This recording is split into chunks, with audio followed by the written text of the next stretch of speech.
সৃষ্টিকর্তা হয়েও কেন পুজো পান না ব্রহ্মা? কেন দেবতা হিসেবে গণ্য হন না তিনি? কারণ জানলে শিউরে উঠবেন আপনি। হিন্দু পুরাণ অনুসারে জগতের সকল জীবকে সৃষ্টি করেছেন ব্রহ্মা, অথচ সেই ব্রহ্মাকেই পুজো করার বিধি নেই হিন্দু ধর্মে। এমনকি রাজস্থানের পুষ্কর ছাড়া আর কোথাও ব্রহ্মার মন্দির পর্যন্ত নেই। কিন্তু কেন এমন অবিচার তার প্রতি? কেন পুজো পান না তিনি? পুরাণ মতে এর দুটি ব্যাখ্যা রয়েছে। কি সেগুলি?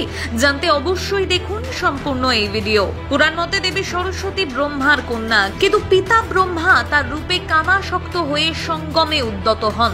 তখন ব্রহ্মার চোখের আড়াল হওয়ার চেষ্টা করতে থাকেন সরস্বতী তথা শতরূপা। তার উপর নজর রাখতে নিজের ঘাড়ের উপর 5 দিকে 5টি মাথা তৈরি হয়ে যায় ব্রহ্মার। শতরূপা তখন ব্রহ্মার কামাবেগ থেকে নিজেকে বাঁচাতে নানা পশুর ছদ্মবেশ ধরে পালাতে থাকেন। ব্রহ্মাও একে একে সেই সব পশুর পুরুষ রূপ ধারণ করে তার পিছু নেন। বলা হয় এভাবেই তৈরি হয় জীবকুল। শতরূপা বাঁচতে একটি গুহার ভিতর আশ্রয় নেন। ব্রহ্মা সেই গুহাতেই মিলিত হন শতরূপার সঙ্গে। এই অবৈধ সঙ্গমের অপরাধে শিব ব্রহ্মার 5ম মাথাটি কেটে দেন এবং অভিশাপ দেন যে ধরাধামে কেউ ব্রহ্মার পুজো করবে না। অপর একটি কাহিনী হলো শিব হলেন স্বয়ম্ভু, অর্থাৎ যিনি নিজে থেকেই জন্ম নিয়েছেন।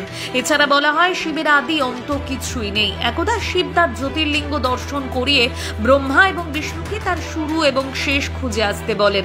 তখন ব্রহ্মা এবং বিষ্ণু জ্যোতির্লিঙ্গের দুদিকে যাত্রা করেন, কিন্তু অনেক দূর গিয়েও তার শুরু এবং শেষ কিছু খুঁজে পেলেন না কেউই। এরপর তারা ফিরে এলে শিব তাদের জিজ্ঞেস করেন শুরু বা শেষ খুঁজে পাওয়া গিয়েছে কিনা। উত্তরে যা সত্য বিষ্ণু তাই বলেন, কিন্তু ব্রহ্মা মিথ্যে বলেন। কারণ ব্রহ্মা বিষ্ণুর মধ্যে কে বড় সেই তর্ক নিরসনেই দুজনকে লিঙ্গের শুরু বা শেষ খুঁজে বের করতে বলেছিলেন। তাই ব্রহ্মা মনে করেন সত্যি বললে পাছে বিষ্ণুর কাছে হেরে যান তিনি। তাই ব্যবস্থা আরো পাকা করতে চাঁপা ফুলকে সাক্ষী খাড়া করেন ব্রহ্মা। আর এর জেরে শিব ক্রুদ্ধ হয়ে ব্রহ্মাকে শাপ দেন, কোনোদিনই তিনি মর্তবাসীর পুজো পাবেন না। পাশাপাশি চাঁপা ফুলকে অভিশাপ দেন, শিব পুজোয় কখনোই ব্যবহৃত হবেন না এই ফুল।